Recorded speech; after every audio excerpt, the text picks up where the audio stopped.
She looked at him across the dinner table. The man she'd built a life with.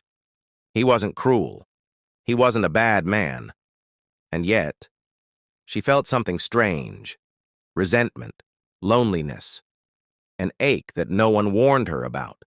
Not because of betrayal, not because of anger, but because, over time, something very real, very practical had quietly taken root between them.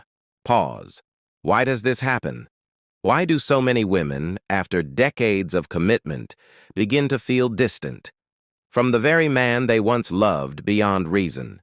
The answer isn't dramatic. It's not scandalous. It's something much deeper, something lived every single day. They met like many couples do, young, hopeful, ready to build something meaningful. He was charming. She was full of life. He made her laugh. She made him feel seen. They had dreams, plans, promises whispered under moonlit skies. Narrator. They were equals, at least in theory. They worked hard, saved up, moved into their first home, and when the first baby came, everything changed. She stayed up with the baby. She learned how to function on 2 hours of sleep. She juggled diapers, doctor visits, and deadlines. He said he was doing his best, and maybe he was, but his life didn't change the way hers did. Narrator, quietly firm. Without realizing it, she became the manager of the house. She tracked appointments, birthday gifts, meal plans, cleaning schedules, grocery lists. He took out the trash on Saturdays. He believed he was helping. She believed she was drowning. This isn't about who worked harder. It's about the mental burden, what psychologists now call the invisible load. She noticed when the laundry detergent was low.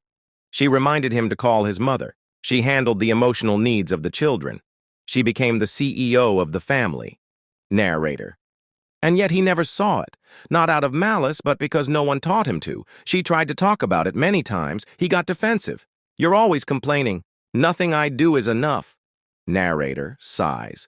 So, eventually, she stopped trying. The children grew up. The mortgage was paid off. The fights became less frequent, but so did the laughter. Now they shared a roof, a television, and not much more. Narrator. She began to feel invisible, not hated, just unseen. He thought everything was fine. She learned to stop expecting more. When he finally retired, she thought maybe things would change. Maybe now they'd travel, connect, rekindle what had been lost. But instead, he became another person to take care of. Narrator. He asked what was for lunch. He hovered. He interrupted her quiet moments. He meant well, but she felt smothered. For the first time, she saw clearly she had outgrown him.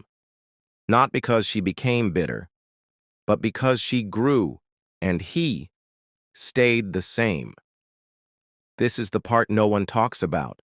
That love can be worn down, not by betrayal, not by trauma, but by imbalance, by decades of emotional labor not acknowledged, by becoming a caregiver, not a partner, by silence, not cruelty.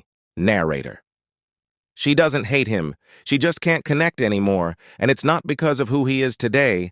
It's because of who he never became. She sits with her thoughts now, peaceful, but reflective. She thinks of all the times she gave and never asked for anything back. She wonders how things might have been if they had truly grown together. Narrator. And maybe, just maybe, this story isn't just hers. It's one shared by millions of women, quietly wondering if they were ever truly seen. This isn't about blaming men. It's about asking questions.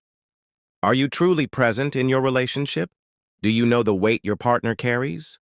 Are you growing together? Narrator. Gentle, hopeful. Because love doesn't fade overnight. It fades when it's taken for granted, but it can be revived if we're willing to see what's been invisible for too long. Screen fades to black with soft music, text on screen. Relationships don't fail from the big things.